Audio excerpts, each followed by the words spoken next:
Hello, everyone. We're excited to have you join us for our webinar today. I'm Brian McEwen, one of the senior advisors at Sawtooth Software. Joining me in moderating is Brian Orm, the CEO and president of Sawtooth Software. Brian's been with Sawtooth Software for nearly 29 years, and he always brings a wealth of knowledge whenever we have him participate in our webinars. We're both supremely excited to welcome our guest today and another expert in the field for our webinar, a discussion with conjoint analysis legend, Seenu Srinivasan. Before we begin, just a few announcements. We want to make you aware of our next webinar, AI and Market Research, on April 11th. We're excited to have Kevin Carty from Intuify, Manjula Budia from Ipsos, Dan Penny from Microsoft, and Jeff Dotson from Brigham Young University join us. This is kind of a teaser for our annual conference, the Analytics and Insights Summit, which is taking place a few weeks later. If you aren't aware, this is a conference we run every year, and it's just chock full of real and practical good stuff. We have a few days of workshops on conjoint analysis, max diff, data quality, pricing research, situational choice experiments, and more. After that, we have a few days of presentations with different tracks for research methodology, corporate research, and also an academic session hosted by the legendary Greg Allenby from The Ohio State University. And although I'm a little biased, I can say it's one of the best and most practical conferences that I attend. If you're unable to join us in person in San Antonio, Texas, virtual access will be available afterwards for the research methods and corporate researchers track for about half the cost. Next, just a little housekeeping. We will be making a recording available of this discussion on our website, and I'll be keeping an eye on the Q&A. So if you have a question for Seenu, you can add them using the Q&A button, and we'll pick some at the end to discuss. And with that, I'll turn the time over to Brian Orm. Thank you, Brian. We're just super honored to be joined by Seenu Srinivasan, a longtime professor at Stanford. Together with the late Paul Green, Seenu coined the term conjoint analysis in their influential 1978 review paper that became a widely cited classic. After the 1978 conjoint analysis paper collaboration with Paul Green, Seenu joint taught a course in Europe on conjoint analysis and multidimensional scaling with Paul in 1979. And they followed that up with a second review article in 1990, further describing and critiquing the advances of conjoint analysis in industry. On a personal note, when I went to grad school in the early 90s, I took a multivariates class, and our professor gave us a stack of readings about that thick, and in it were those two papers by Paul Green and Seenu Srinivasan, the 78 and 90 review papers of conjoint analysis and conjoint analysis in industry. So that was my introduction at first to conjoint analysis and to Seenu. Seenu is the Adams Distinguished Professor of Management Emeritus at the Stanford Graduate School of Business. He received his undergraduate degree in mechanical engineering in India prior to joining Carnegie Mellon University in the USA, where he received both his master's and PhD. His primary research interest in marketing has been in the measurement of consumer preferences and its role in product planning and pricing. Seenu was an associate editor of Marketing Science, Journal of Marketing Research, and Management Science. He received the Parlin Award for Outstanding Contributions to Marketing Research, the Churchill Award for Lifetime Achievement in Marketing Research, the Converse Award for Outstanding Contributions to the Development of the Science of Marketing, and the Buck Weaver Award for Lifetime Contributions to the Advancement of Theory and Practice in Marketing Science. He has received 10 Best Research Paper of the Year awards. A longtime friend of Sawtooth Software, Seenu has frequently corresponded with us and also presented at a past Sawtooth Software conference on a clever, adaptive, online survey-based method approach to the scaling of items called Asmap, co-developed with Oded Netzer. Thank you very much for joining us today, Seenu. It's just wonderful to have you. Yeah, thank you very much, both Brians. I really appreciate the opportunity. So let's just set the stage for your life. Can you tell us a little bit about your childhood and teenage years? Yeah, so I grew up in southern India, about 250 miles north of the southern tip. It was a small town, only about 45,000 people. And I was, so it was a very nice childhood, no difficulty in terms of too many homeworks. And my parents were not particularly aggressively looking at what I am doing, that kind of thing. So it was actually a very good childhood, very happy childhood. I was particularly interested in math and physics, and those were the subjects that I sort of focused on as opposed to other subjects. And it was a very nice town, good friends, playing time, that kind of stuff. Tell us a little bit about your family life. It was an arranged marriage with your wife, Sita, wasn't it? Yeah, so this is quite different than most of you are used to. So after so my parents and Sita's parents thought that, given their backgrounds were somewhat similar, this might be a marriage that might work. So they proposed it to the two of us. So I guess a better term than arranged marriage is proposed marriage, in the sense that either of us can say no at the time. So we are not committed to whatever has been proposed. So my parents and I visited Sita's parents and Sita in a town which was about 30 miles from our town. And in those days, we are not allowed to take a girl out of, a boy cannot take a girl out just like that. You can't do that. So I asked my father-in-law whether it would be okay if I had a private conversation with her for about 30 minutes. Now, coming to think of it now, it is just really sometimes mind-boggling that I spend more time buying a microwave oven than the time I spent choosing a partner, life partner. Well, it turned out to be a wonderful marriage. So we have been married happily for more than 50 years now, and we had our golden anniversary a couple of years ago. So congratulations. Thank you. And you've got two sons, both professors in California, right? Indeed. So the older son, his name is Ramesh. He is a professor at UCLA, the University of California at Los Angeles, in information studies. The younger son, his name is Mahesh. He is a professor of cognitive science and developmental psychology at the University of California, Berkeley. And we have a delightful granddaughter by name Meena, who is going to turn 3 years old in a couple of days, and she is totally excited along with us. Fantastic. I've also gotten into that grandparent stage. I have a couple of grandchildren and two on the way right now. My daughter just announced the most recent one in the last week. So it's a really fun stage in life.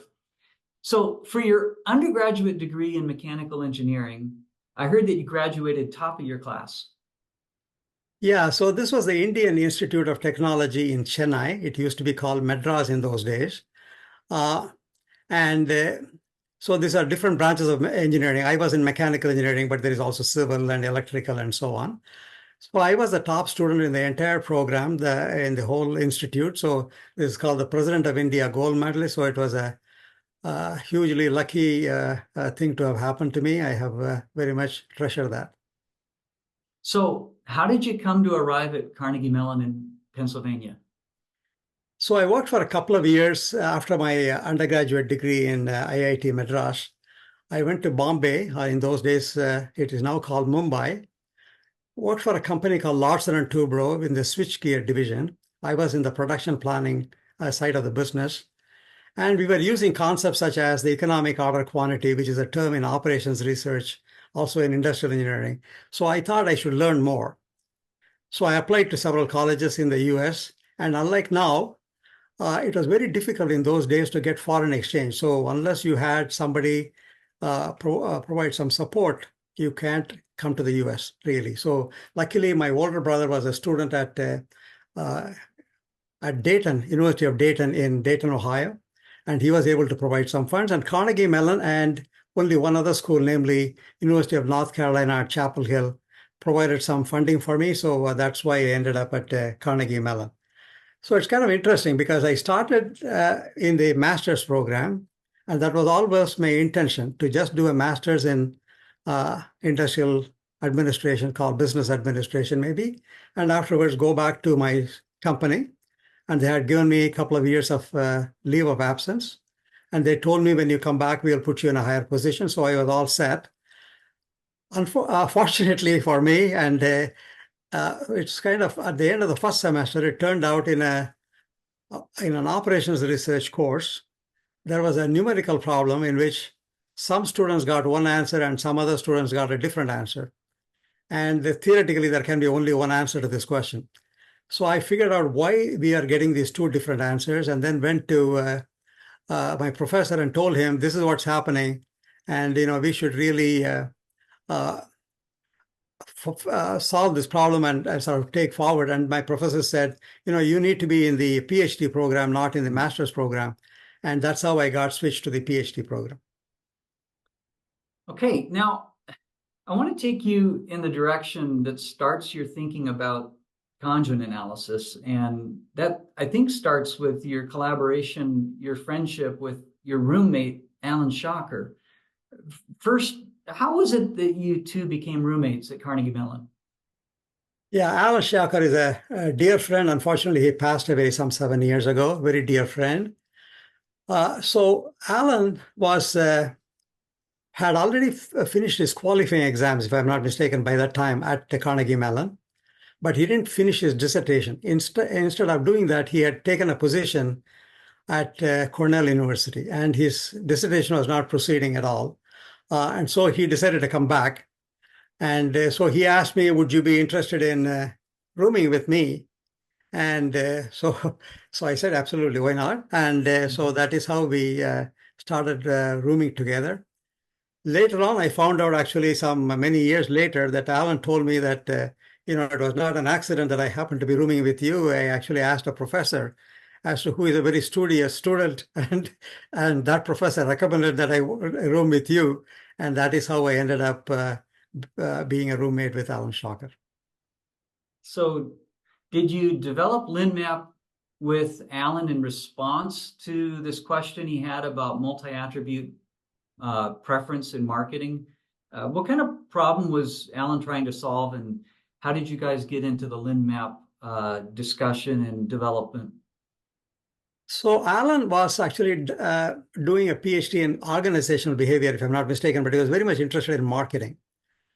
And so one day he's told me, I have a problem, a marketing problem, and I know how to formulate the problem. But in order to solve the problem, you have the expertise in operations research, applied math, so you probably can actually solve the problem. So we should probably work together. And the problem he posed to me was an interesting one, which is it's a multidimensional problem with any number of attributes, but I will illustrate it with only 2 dimensions just to make the example easy. Let's say we are buying laptops.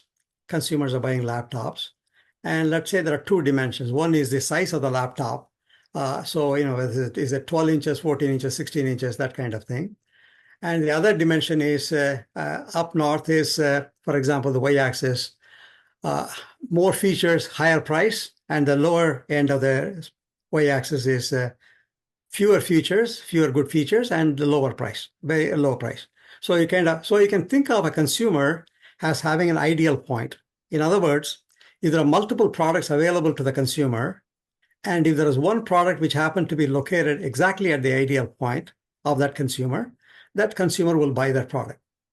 On the other hand, if, let's say, no product is at his ideal point, then he or she will choose that product which is closest to his ideal point. So you can closest meaning like take a ruler and take the distance between the ideal point and those brands, and whichever happens to be closest, that person will buy. Now, the problem that Allan posed is the following. Suppose we have already done some surveys or whatever, and we have a distribution of ideal points in this space. We know a large number of consumers where their ideal points are located.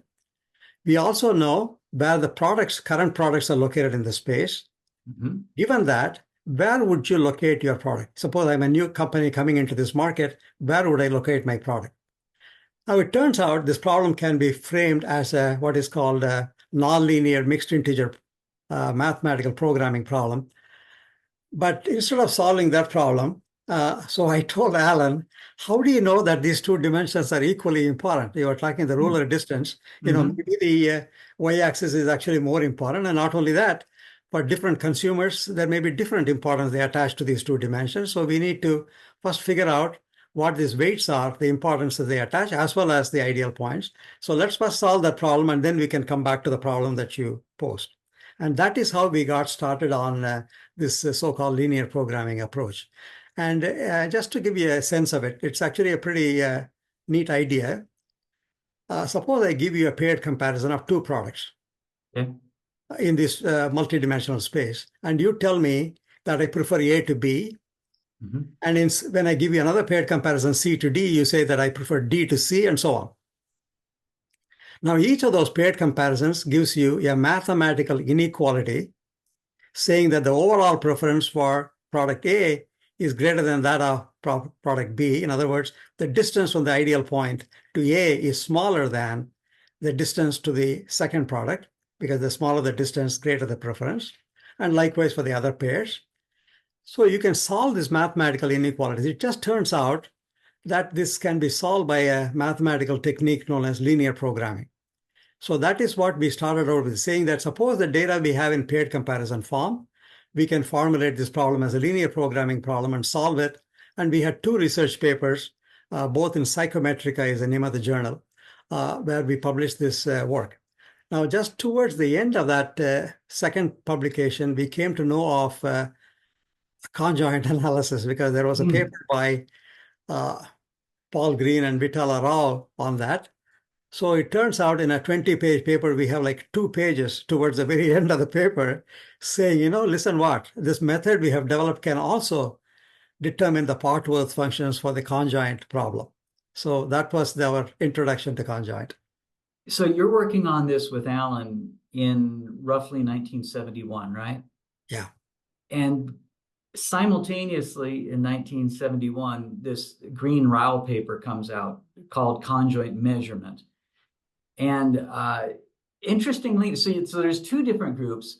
And then, of course, those who know about Sawtooth software know that our founder, Rich Johnson, was working on the marketing problem, how to optimize features and prices for products in the late 1960s. And about 1969, he was working in industry while at MarketFacts on the same problem for consumer durables manufacturer. And he came up with a method called trade-off analysis that eventually became the computerized adaptive conjoint analysis that Sawtooth released later in the 1980s. So I think it's just absolutely fascinating that essentially 3 groups that I know of, you and Allan Shocker, and then Green-Rao, and then Rich Johnson, were all working within about an 18-month period on the same problem and came up with similar kinds of solutions, not exactly the same, but similar. So the way you described it, it was more kind of multidimensional scaling. It was, today we think about it, just putting in all these part-worth utilities into a market simulator and crunching it out and seeing what the respondents would vote on. But you thought about it in more of a perceptual mapping space. Can you tell us a little bit more about the fascination with multidimensional scaling in marketing in the late 60s and early 70s that kind of got you thinking down that route? Yeah, that's quite interesting. So this is late 60s. There was a paper by Kruskal, who was at that time at the AT&T Labs, Bell Labs, as it is called. And he developed a method called non-metric multidimensional scaling. And that was just really exciting because marketing people have always been interested in getting a perceptual map, that is locating different brands in a perceptual space so that the products which are kind of competing are more closely substitutable, are located close together, and the products not substitutable are farther apart. And he developed a method called this non-metric multidimensional scaling. So think of it this way. Suppose, for example, you have 10 brands, and there are 45 possible pairs of these 10 brands. And you sort of put a pair of brands on a small card, like 3-inch by 5-inch card, shuffle the deck, give it to somebody, and tell me which of these pairs is most similar to each other, and which of the pairs is very dissimilar from each other, sort of rank them from this, for example. So notice the data is not metric, it is ordinal. It is saying this is closer, this is more similar and therefore closer to each other compared to some other pair of brands. And somehow you are coming up as a result with metric data, namely the location of points on a space. So he had developed this algorithm. So it seemed that was the way to go, essentially, to all of us. So we all thought that, you need to have only ordinal data as the dependent variable, so to speak, overall preference data. And then from that, we should estimate. That's partly the reason I think we had worked with paired comparisons when doing LINMAP. And notice Paul Green and Rao also had this paper using a method known as MONANOVA, monotone analysis of variance. This was also developed by Bill Kruskal at Bell Labs. Also using rank order data of overall preferences and then getting part worth functions from that. And Rich Johnson had the so-called trade-off tables where only 2 attributes are traded off at a time and lots of possible pairs of attributes. And you rank the various cells in that table. So again, ranking, you notice. So I think that was the reason. This is starting with this multidimensional scaling. We are kind of forced to think in that way. That is, you have to do it somehow. You have to start with ordinal data and end up with very powerful results. And I think that's what, by the way, I know your founder, Rich Johnson. I had interacted with him a few times in conferences, including one time at the Sawtooth conference itself. Wonderful person, very much of a scholar. He could easily very much wanted to, if he wanted to be an academic, he could have been an academic. But we were all sort of practically oriented at the same time. That is, we wanted to solve a practical problem for marketing people. So I think he's a wonderful person. I'm sorry to hear that he has passed away. Yeah, last year.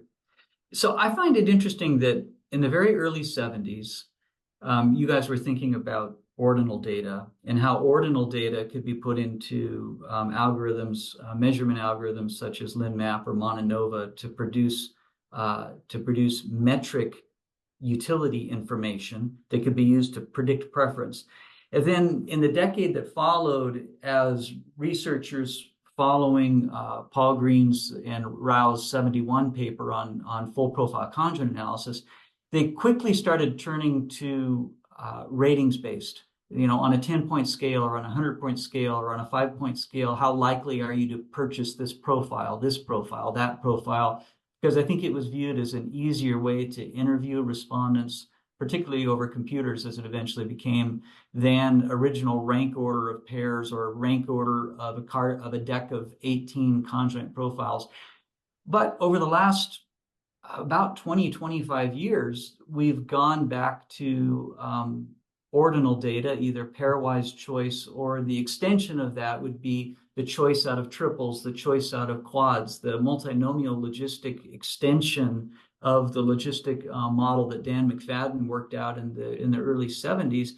And now we're back to, again, believing that what we like is ordinal or choice data, but rather than using purely individual models like LINMAP or MONANOVA, we're using models that leverage all the data at the same time, such as mixed logit or hierarchical Bayesian multinomial logistic regression. So it's interesting that we've kind of come back to the original idea of pairwise comparison or choice from triples or choice from quads, expressing those as what appear to be non-metric choices, but then being able, through algorithmic developments in either MONANOVA or LINMAP originally, but now in terms of multinomial logistic regression typically, and sometimes probit, we convert those choices into metric utility data. Yeah, so what you say is right on. Absolutely, I agree with you. I think the reason is, I think we have all come to learn that ordinal data are much more reliable than ratings data.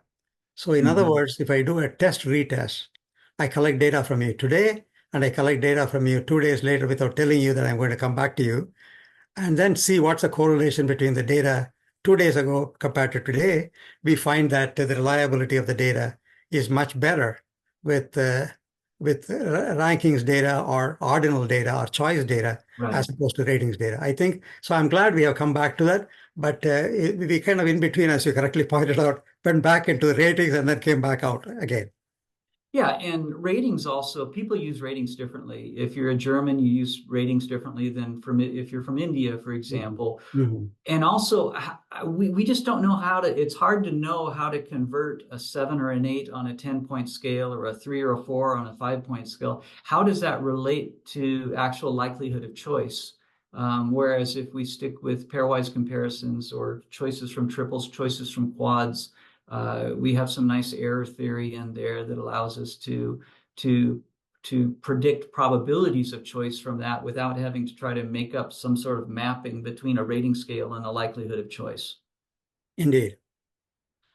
Very, very interesting. So tell us a little bit about your collaboration with Paul Green and what it was like to collaborate with the legendary Paul Green from Pennsylvania.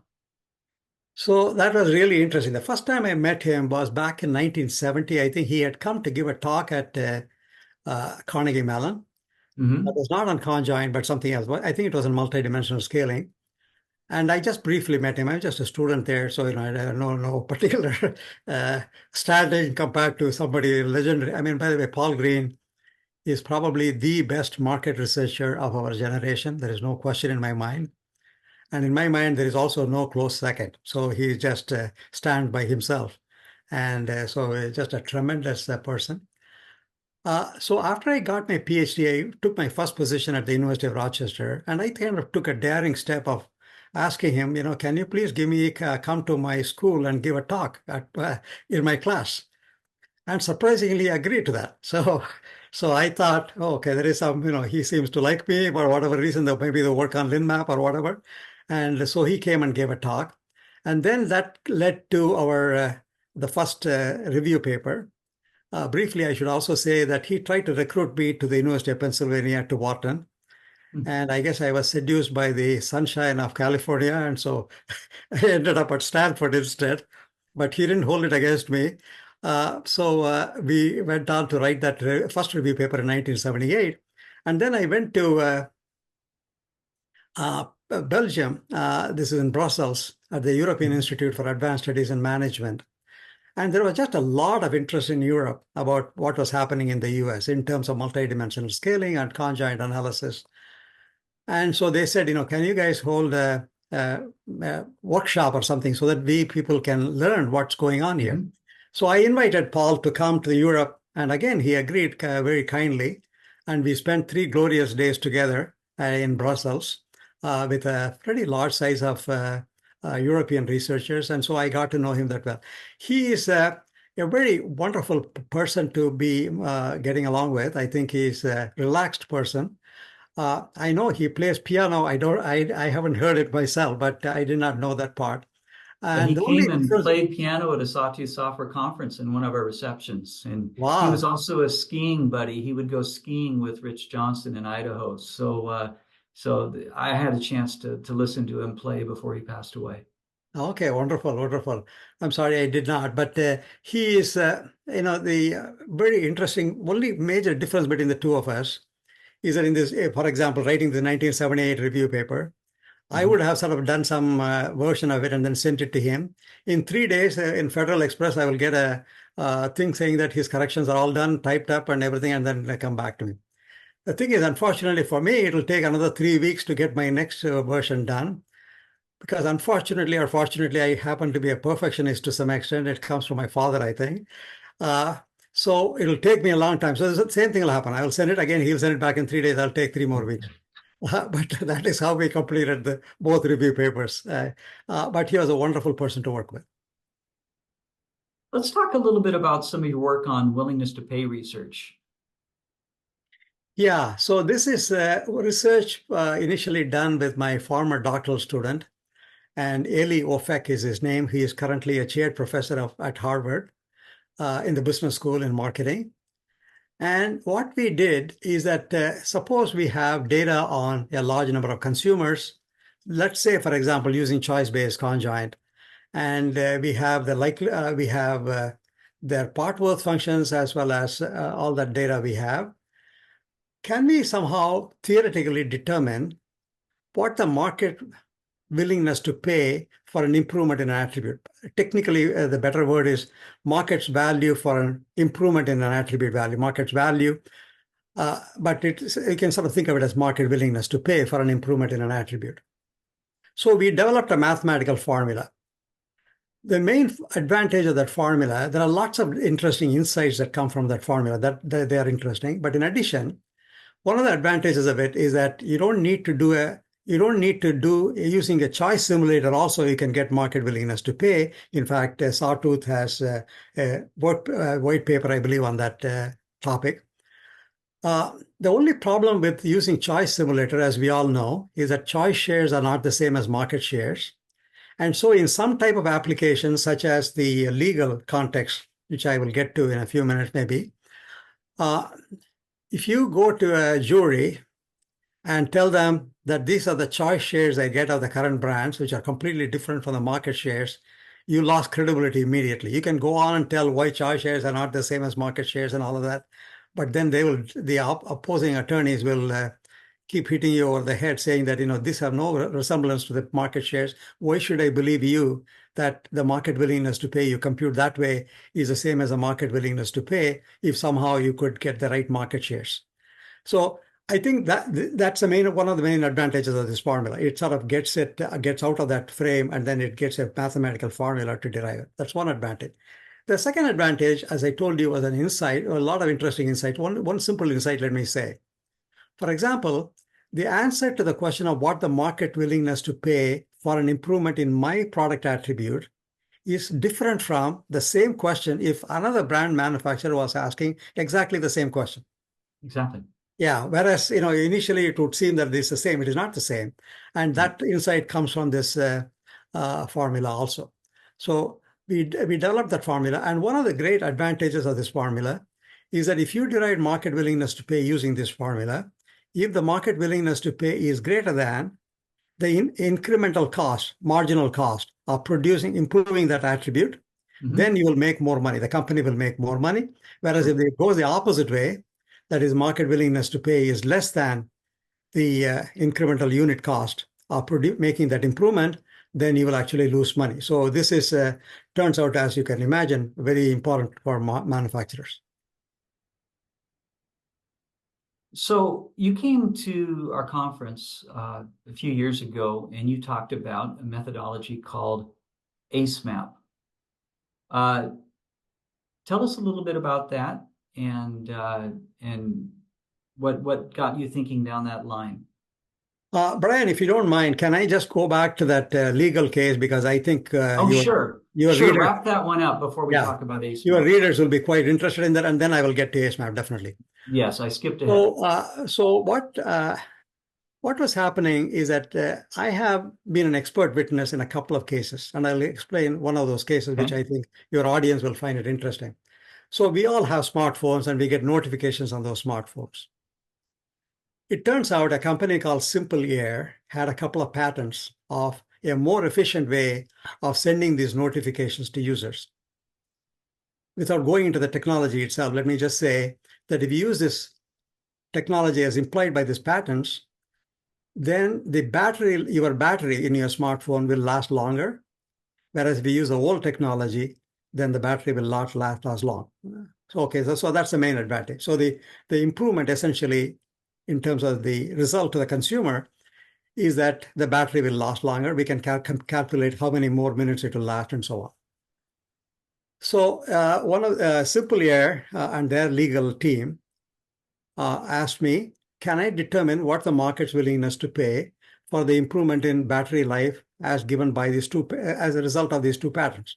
It turns out Google's Android operating system uses this new technology, but they were not paying any licensing fees to Simple Air. So Simple Air kind of initially asked them, hey, you need to pay some licensing fees because we have these patents, and they said no. So they took them to court. And that's how the legal team called me to find out. So doing this, using this conjoint analysis together with the market willingness to pay formula that I talked about a few minutes ago, we determined that the value of that is $12 per consumer. And so an economics expert takes that $12 per consumer per cell phone, smartphone, and then converts it to how much does this mean in terms of the total damages that Google has to pay to Simple Air. And a jury agreed with that assessment and gave $85 million, awarded $85 million for Google to pay to Simple Air. As you can imagine, a whole lot of attorneys started contacting me right after that thing. But I decided after doing 2 of these expert testimonies that I don't want to have anything to do with this anymore. And the reason is simple. Namely, as an academic, I am kind of trained to think in the following way, that I have a problem. If I can get sort of 90% of the essence of the problem solved, that's great, even though 10% of it is not solved. Whereas you can imagine to an opposing attorney, the only thing that matters is the 10% that you didn't solve. So they keep asking. Black or white for them. That's right. So that's what they keep asking about. And so I have not gone back into expert testimony afterward. But coming back to Asmap. Okay. So let me illustrate. So Asmap stands for Adaptive Self-Explication for Multi-Attribute Preferences. We have a research paper, Oded Netzer, who was a former doctoral student of mine and currently a chaired professor at Columbia University, and me developed this method. I will illustrate it in the context of an application that I recently did a few years ago. This was in the Indian context. By the way, nowadays I teach in India because I'm now an emeritus professor at Stanford. I do have an office at Stanford still, but the teaching is not at Stanford, but sometimes in India. Anyway, so this is in India. Quite often people travel by trains. Not as much. It's not as much in this country. In the East Coast, maybe there's some, but not as much in the West Coast at least. And so this was second class, air-conditioned coaches going from between a pair of towns, as we took it as an example. The question was, what are the improvements that you should prioritize?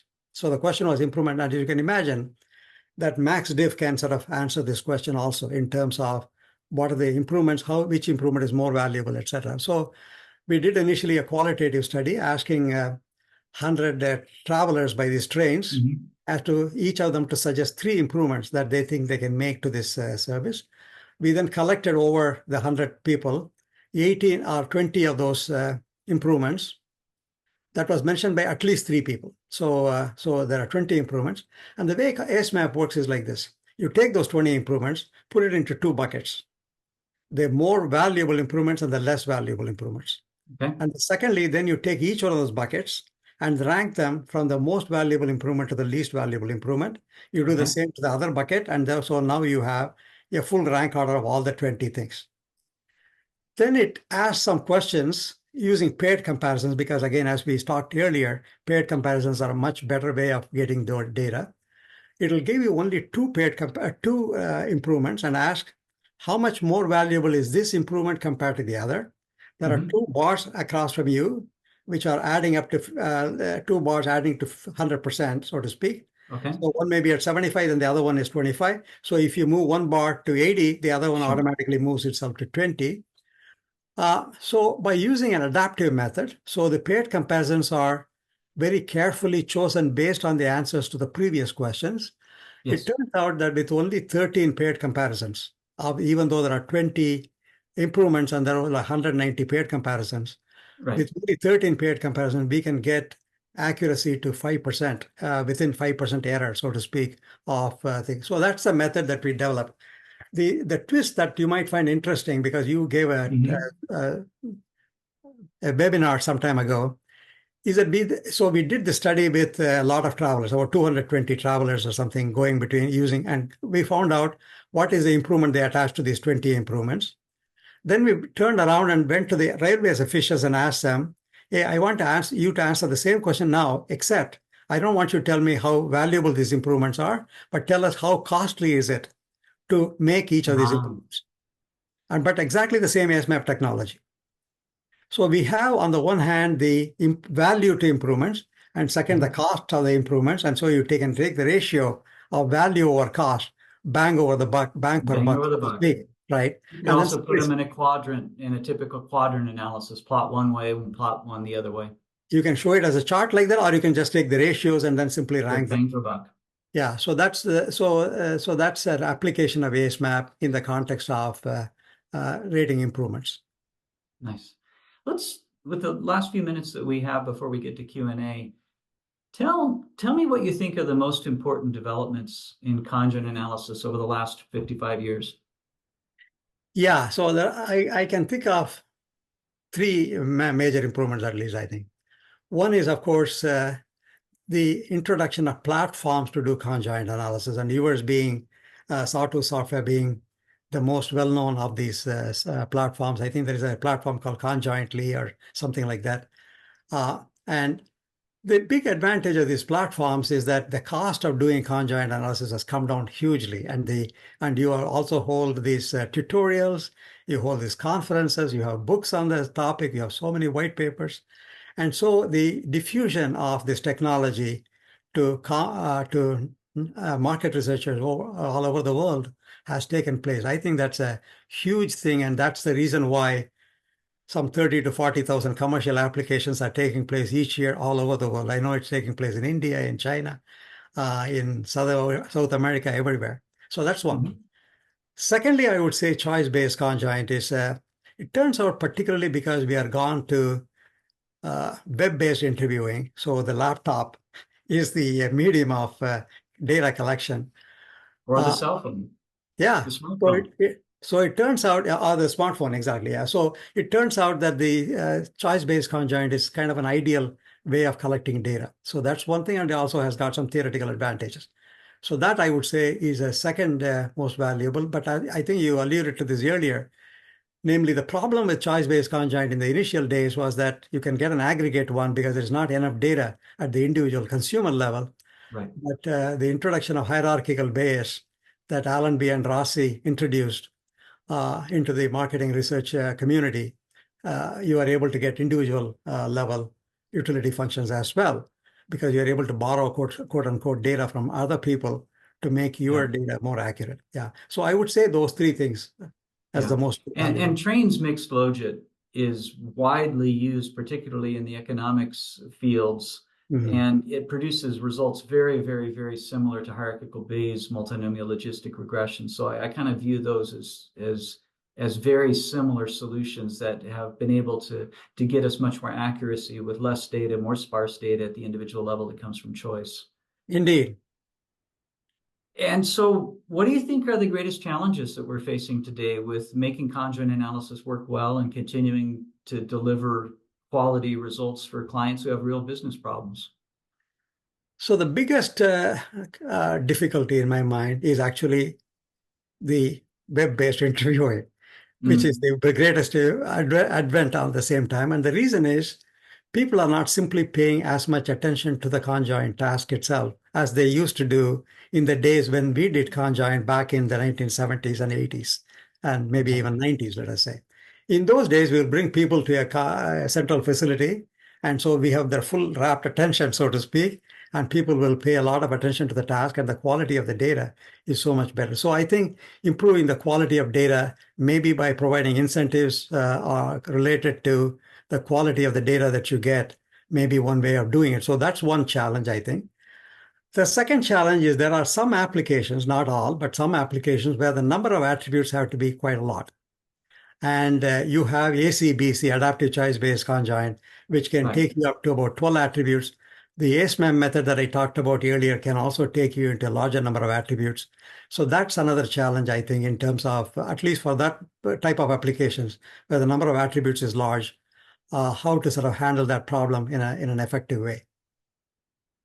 Yeah, I totally agree with you. This has been fascinating. It's been great to hear from how you got going in this approach, how you fell into some thinking about marketing through your collaboration with Allan Shocker, then of course getting drug into it hook, line, and sinker with Paul Green, and even more interested then in doing your 2 papers with him, and just the fascinating research that you've done over the years, including showing up as an expert witness to use conjoint analysis for measurement for willingness to pay, so forth. It's just, we're just delighted to have had you here, and you're just such a kind person. Every time that I've collaborated with you or met you at conferences, I just really appreciate your openness and how kind you've been. Thank you so much, Brian. So, Brian McEwen, do you have some questions maybe that have come up from the people who've been listening? I do, yeah. Before we wrap up, I'm gonna just mention again, we will be making a recording available of this conversation on our website. If you haven't checked out our website, there is so much goodness there. I'm just highlighting a couple of our recent webinars. We actually brought up Seenu a few weeks ago when we did a conjoint analysis for beginners webinar. If you're looking for some introductory material, we use some Lego blocks to help illustrate. It was a fun time. We have other examples. So we have a variety of webinars. Sometimes we have, for example, people in industry come talk. So we had someone from Blizzard Entertainment talk about their use of MaxDiff. Sometimes we get a bit more academic. We had a recent discussion on getting sample size right in market research. So there's tons of great stuff there. I'm going to put on my marketing hat just for a little bit. And if you're not already aware, we've got a new free tool that you can try out called Discover. It's our online survey platform that does both conjoint analysis, MaxDiff, as well as your general survey approaches, questions and skips and quotas and things like that. If you're interested, go give that a try for free at discover.sawtoothsoftware.com. Yeah, that trial version will let you do up to 50 respondents, 50 respondents. And so you can do quite a bit to experiment with it. And of course, if you want to go farther than that, we're hoping that you'll license it. That's right. We do have a couple questions. I'm gonna tweak them just a little bit. The first one is a question about how effective is conjoint analysis for quantifying the utility of emotional attributes, such as the impact of like an advertising visual layout or the appeal of maybe different promotional things compared to more tangible product categories. Yeah, that's a great question. And let me just say that there are ways by which you can sort of modify conjoint analysis, particularly in the way you present the stimuli, so to speak, to take emotion into account. At the simple level, for example, brand is something that people, in some product categories at least, relate to emotionally, and brand can certainly be an attribute in conjoint analysis. But if you have, let's say, I think one of the pictures that you put up just a minute ago, Brian, is the thing with Blizzard, which is the gaming platform. And so what they do, and I listened to that webinar actually, and so they have the visual of these games. And, clearly some of this is emotional reaction to those visuals. And you can include them. And they did, I think, in that particular case, a MaxDiff study. But I can imagine doing a choice-based conjoint study with that kind of visuals. So the key is really how can you get the respondent paying attention to it as they would when they eventually choose a product. That's always the challenge. I think that's what we should be thinking about. So sometimes what we do is, before you start the conjoint task itself, we may have a video, for example, which may go on for 10 minutes or so to sort of talk about the various attributes with visuals and sound and so forth, so that people can sort of relate to them at that level. So the key is really these visuals and videos and so on as the stimuli to include them so that you can take them into account. But it is a challenge. I would not minimize it. Yeah, I'll add to that in my life as on our support team. I have seen people kind of crank that up to 11 and do things like we've seen products presented as if they were on an Amazon search page. And while a lot of effort, you have to imagine that probably pays off in a way to get people really in the zone about making that purchase decision instead of just maybe reading some text on a page side by side. Indeed. That's great. The next one I want to ask is if you have some recommendations on how you introduce, prior to starting the exercise in a survey, how do you introduce conjoint, particularly to respondents who have never completed this type of a survey question before. Do you have any thoughts or tips for us? Yeah, so I think it's a great question. And in fact, I think we don't, my own feeling is that we don't spend enough time. There are two things we don't spend enough time on. One is just making sure the attributes and the levels are properly worded. I have seen so many conjoint studies in which they have not been properly worded. And there are lots of things, because it is kind of comes before the conjoint, people don't spend enough time doing it. I hope in your tutorials, you are emphasizing that quite a lot. So that's one thing I would say. The second thing is you can kind of warm up the respondent to the task by showing a few examples of that. So for example, if I'm going to do a rank order task, for example, I will show them only two things at a time and say, would you rather, is it more likely that you will buy this product or that product? People don't seem to have much difficulty answering that question. And then you can sort of take them on to the next task of doing a rank order or a choice-based conjoint or whatever it is. So some kind of a warm-up is important. I also think it is be useful. My colleague, my late colleague, Professor Peter Wright, who was at Stanford and then went on to some university in Oregon, also used to emphasize, ask the respondent to think about what's important to them when they make a choice. In other words, don't get them jump directly into the task without their thinking about it. And so some kind of a warm-up is actually useful from that point of view too. If they think about, what's important to them, just get them started thinking like that and then get into the task, you get more useful answers. I think those are good recommendations, that idea of warming up and thinking really deeply about, are you expressing the attributes and levels correctly? That's about the hardest part of getting conjoint analysis right. The experimental design, the utility estimation, the running market simulations, that stuff is really very straightforward, but the early work to say, what is the business problem? What are we trying to solve? How do we formulate the attributes and levels? Who are we going to interview? How are we going to motivate them to answer realistically? Those are the bigger challenges, I think, to getting it right. The other stuff is just fairly straightforward.